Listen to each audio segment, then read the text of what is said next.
Don't spit on me. I'm not spitting you up. Salamat to me. Don't talk to me. Go away to St. Go away.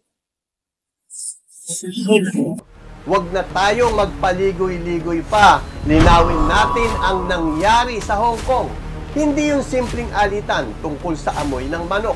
Ito ay isang lantaran pag-atake, isang pagpapakita ng bulok na ugali na natatago sa likod ng peking pagkasibilisado. Only Jollibee chicken. Wonder why you're fat. You don't care. Maybe you don't have the money to buy Jollibee chicken. No, I don't. That's why. I don't work here as a domestic helper like most of you. I have no Excuse money. me, I'm not a domestic helper here. I said like And most whatever. of you. Do you Whatever. understand English? I said like most of you. I didn't say you particularly.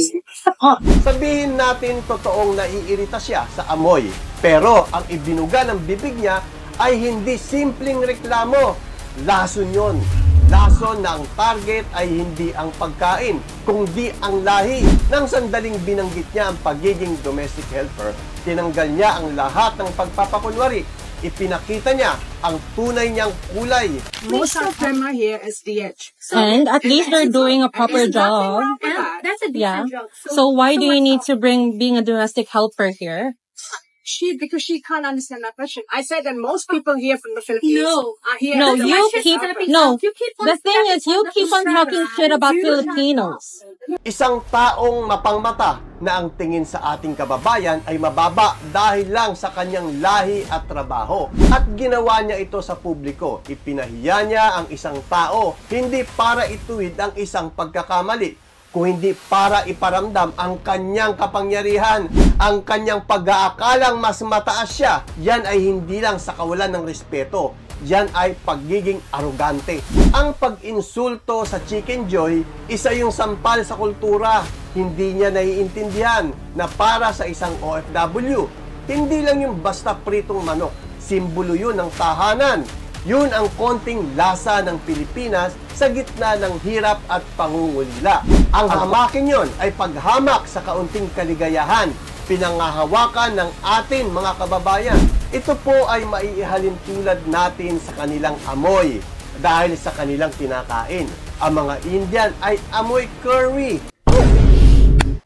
Yes, we smell of the same curry that makes your butter chicken, chicken tikka masala, your tandoori chicken, and even the spices in your chai tea latte. It's funny how my Pero never kong sinita ang isa sa kanila at nilait ang kanilang kultura at trabaho. Pero kung ikukumpara mo ang kinakain ng Pinoy sa kinakain ng mga Indiano, ay masasabi ko na mas higit na malinis ang aming mga kinakain at mas mabango. Hindi amoy bulok na putok. Kaya sa mga nagsasabing public etiquette lang yan, gumising kayo. Ang etiketa ay hindi lisensya para mang-alipusta. Ang pagiging sibilisado ay hindi nangangahulugan may karapatan kang yurakan ang dignidad ng iba. Ang insidenteng ito ay hindi na tungkol sa Pinay at Indian. Ito ay tungkol sa atin, tungkol sa bawat Pilipinong nakikipagsapalaran sa ibang bansa na tinitiis ang ganitong klaseng pangmamaliit. Ang mensahe natin dapat ay malinaw at matapang. Ang Pilipino ay magalang pero hindi kami nagpapayurap. Ang aming trabaho saan man sa mundo ay marangal at ang aming pagkatao ay hindi masusukat sa opinyon ng mga tao ang tingin sa amin ay mas mababa kaysa kanila.